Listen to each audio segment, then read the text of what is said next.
জিয়াউর রহমানের সময় আমরা দেখেছি যে শহীদ প্রেসিডেন্ট হাজার হাজার মাইল হেঁটে ৭,০০০ ৮,০০০ কিলোমিটার আপনার খাল খনন করেছেন, কৃষি জমির সাথে নদীর সাথে পানির সাথে কানেক্ট করে দিয়েছে। রাজনৈতিক দলগুলোর তো কাজ ছিল আপনাকে নিরাপত্তা দেওয়া অথবা আপনার নিরাপত্তা যারা নষ্ট করছে তাদের বিরুদ্ধে ফাইট করা। স্বাধীনতার 53 বছর পরেও এসে কেন আমার মা বোনদের অধিকার নিয়ে, তার সন্তানের নিরাপত্তা নিয়ে, আমার যে ছাত্রী আছে শিক্ষার্থী আছে ওদের এখনো ইফটিজিংয়ের শিকার হইতে হয়, বঞ্চিত হইতে হয়, এই আন্দোলনগুলো আমরা কেন করছি?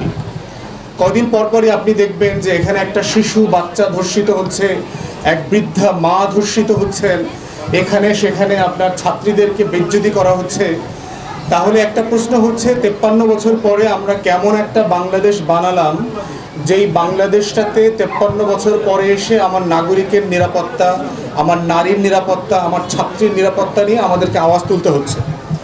এবং এগুলো কারা করছেন আপনারা দেখবেন অধিকাংশ সময় এগুলোর সাথে যারা জড়িত আছে তারা দেখবেন কোনো না কোনোভাবে রাজনৈতিক দলের ছত্র ছায়া এগুলো করছে। তাহলে প্রশ্ন হচ্ছে যে রাজনৈতিক দলগুলোর তো কাজ ছিল আপনাকে নিরাপত্তা দেওয়া অথবা আপনার নিরাপত্তা যারা নষ্ট করছে তাদের বিরুদ্ধে ফাইট করা, কিন্তু আমরা দেখতে পাচ্ছি ঠিক সেই মানুষগুলো হচ্ছে রাজনৈতিক দলের ছায়ায়, রাজনৈতিক দলের নেতাদের প্রচ্ছন্ন সহযোগিতায় ব্যানারে তারা দিব্যি এলাকাতে ঘুরে বেড়াচ্ছে। তো এই যখন বাস্তবতা, তখন প্রশ্ন হচ্ছে যে আমার দেশে আসলে গত 53 বছর কোনো রাজনৈতিক দল ছিল কিনা। দ্বিতীয়ত দেখেন আপনাদের চুয়াডাঙ্গা জেলা হচ্ছে যেখানে সবচেয়ে বেশি গরম পড়ে আবার সবচেয়ে বেশি শীত পড়ে এবং পানির সমস্যা যে জেলাগুলোতে সবচেয়ে বেশি তার ভিতরে আপনাদের চুয়াডাঙ্গা হচ্ছে অন্যতম। আপনারা যারা গ্রামে থাকেন আপনারা জানবেন যে নদীগুলো শুকায় গেছে আপনাদের, অথচ এর মানে কি যে আমাদের আসলে কোনো নদী নাই চারপাশে যে নদীতে পানি আছে? তাহলে চুয়াডাঙ্গা জেলার যারা কৃষক আছেন, যারা জেলে আছেন, যারা মাছ ধরে খান, যারা চাষবাস করে খান, তাদের এই যে নদীর পানিটা কোথায় চলে গেল? তাহলে আমাদের যে এতগুলো নদী আমাদের চারপাশে, আপনাদের এইখানে মাথা ভাঙা নদী আছে, ভারতের মুর্শিদাবাদ থেকে এসছে, কিন্তু এই নদীর বাংলাদেশ অংশের সবচেয়ে বড় অংশটুকু প্রায় ধরেন 74 কিলোমিটার হচ্ছে আপনাদের চুয়াডাঙ্গার উপর দিয়ে। তো সেই মাথা ভাঙা নদীটা কি আসলেই ভেঙে গেছে কিনা? এই নদীতে পানি নাই কেন? আপনার কুমার নদী, আপনার ভৈরব, আপনার আত্রাই, আপনার যে চারপাশে নবগঙ্গা নদী আছে, এই নদীগুলোর পানি কোথায় গেল? নাই কেন?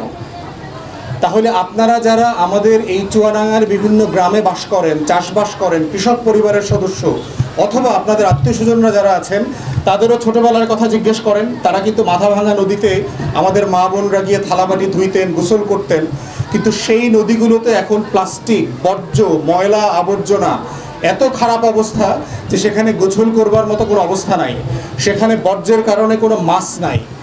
তাহলে এই নদীগুলোকে কেন আমরা বাঁচানোর জন্য চেষ্টা করছি না? আমাদের রাজনীতিবিদদের কাজ কি আসলে? তাহলে চুয়াডাঙ্গার রাজনীতিবিদরাই এই সিম্পল কাজগুলো কেন করলেন না? আমাদের চারপাশের দেখেন, আপনাদের নদীর একটু উজানের দিকে গেলে কিন্তু আপনাদের পানি আছে। তাহলে আপনার কেন একটা নদীর সাথে আর একটা নদীর যেখানে পানি বেশি আছে এই 19-20 কিলোমিটার আমি খনন করলাম না? খনন করে প্রত্যেকটা নদীর সাথে প্রত্যেকটা নদীকে মিলায়ে দিলাম না কেন খালের মতো করে? এই কাজটা তো জটিল কাজ না? জিয়াউর রহমানের সময় আমরা দেখেছি যে শহীদ প্রেসিডেন্ট হাজার হাজার মাইল হেঁটে ৭,০০০ ৮,০০০ কিলোমিটার আপনার খাল খনন করেছেন, কৃষি জমির সাথে নদীর সাথে পানির সাথে কানেক্ট করে দিয়েছে।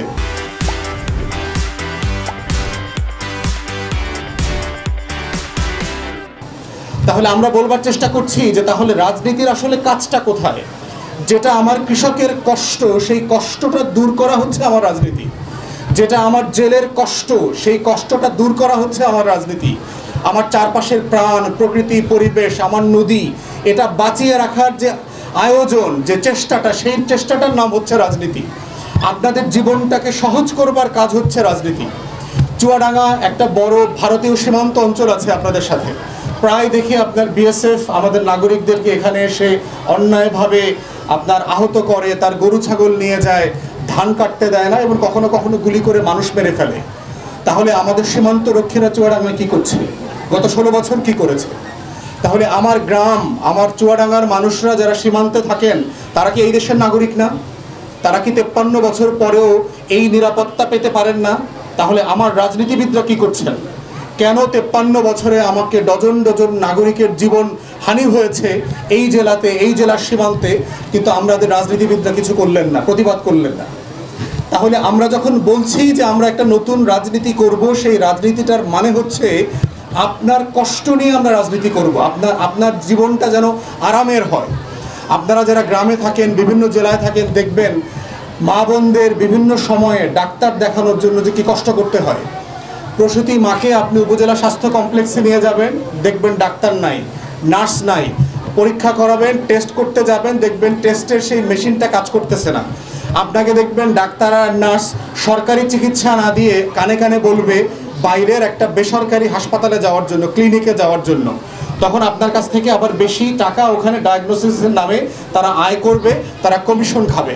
তাহলে আমার হাসপাতালগুলোতে, চুয়াডাঙ্গা সদরে এবং অন্যান্য উপজেলায় আপনার স্বাস্থ্য কমপ্লেক্সগুলোতে আমার ডাক্তার নাই কেন, নার্স নাই কেন? তাহলে আমার মা বোনদেরকে চিকিৎসা করবার জন্য, আমার মানুষদেরকে, আমার নাগরিকদেরকে চিকিৎসা সেবা দেওয়ার আয়োজনটা নাই কেন? কেন আপনি দেখবেন আমাদের প্রত্যেকটা স্বাস্থ্য কমপ্লেক্স, উপজেলা স্বাস্থ্য কমপ্লেক্সের পাশেই আধা কিলোমিটার, 1 কিলোমিটারের মধ্যে বিভিন্ন ক্লিনিক, ডায়াগনস্টিক সেন্টার হচ্ছে? এর মানেটা কি? তাহলে রুগী যাচ্ছে সরকারি হাসপাতালে, কিন্তু সেখানে চিকিৎসা নাই, তাকে বাধ্য করে পাঠানো হচ্ছে বেসরকারি হাসপাতালে, যেটার নাম হচ্ছে ব্যবসা, পুঁজি। তাহলে আমার জীবন, আমার নাগরিকদের জীবনকে সহজ করবার কোনো আয়োজন আমরা দেখতে পাচ্ছি না। আপনার জেলার স্কুল ও কলেজের অবস্থা দেখলাম। এই জেলার স্কুল কলেজের কিন্তু একসময় অনেক ঐতিহ্য ছিল। ব্রিটিশ আমলে অনেক বড় বড় স্থাপনা কিন্তু আপনাদের চুয়াডাঙ্গাতে হয়েছে। আমাদের ট্রেন স্টেশনের কথা চিন্তা করেন, দর্শনা, আলমডাঙ্গা, এগুলো কিন্তু খুব পুরাতন আমলের ট্রেন স্টেশন। দর্শনা সম্ভবত বাংলাদেশের এই অঞ্চলে প্রথম স্টেশন, যেটা 1859 সালে হয়েছে।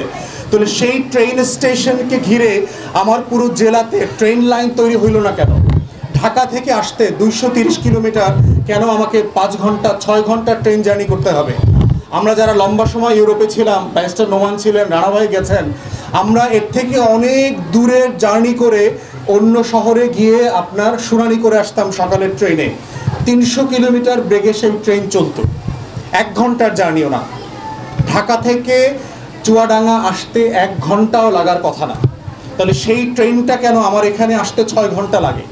এবং কখনো কখনো আপনি দেখবেন ঈদের মৌসুমে আপনি টিকিট পাবেন না, কালোবাজারিদের হাতে আপনি জিম্মি হয়ে গেছেন। তাহলে সেই সেবাটা কোথায়? রাস্তায় দেখলাম আপনার এখানে ফ্লাইওভার হচ্ছে ট্রেন স্টেশন, ট্রেন লাইনের উপর দিয়ে। সেই ফ্লাইওভারের কারণে চারপাশে জট লেগে আছে। এই জট লাগার রাস্তাটা, ফ্লাইওভারটা কতদিন ধরে চলবে? আসলে এটা কয় মাসের কাজ? আপনি দেখবেন আমাদের প্রত্যেকটা স্থাপনা করতে যেটা 3 মাসের কাজ, সেটা 3 বছর লাগছে। যেটা 4 বছরের কাজ, সেটা 14 বছর লাগছে। তাহলে এটার মধ্য দিয়ে যেটা হচ্ছে, বাংলাদেশ রাষ্ট্রের যে ওয়াদা ছিল যে আমার নাগরিকদের জীবনটাকে আমি আরামের করব, সহজ করব, সেইটা কিন্তু আমরা করতে পারছি না। এবং এইটার যে ভোগান্তি, এই ভোগান্তি আমাদের সবাইকে ভুগতে হচ্ছে প্রতিদিন, প্রতি বছর, দশক দশক ধরে। অতএব সেইখানেই হচ্ছে আমাদের এবি পার্টির বক্তব্য হচ্ছে যে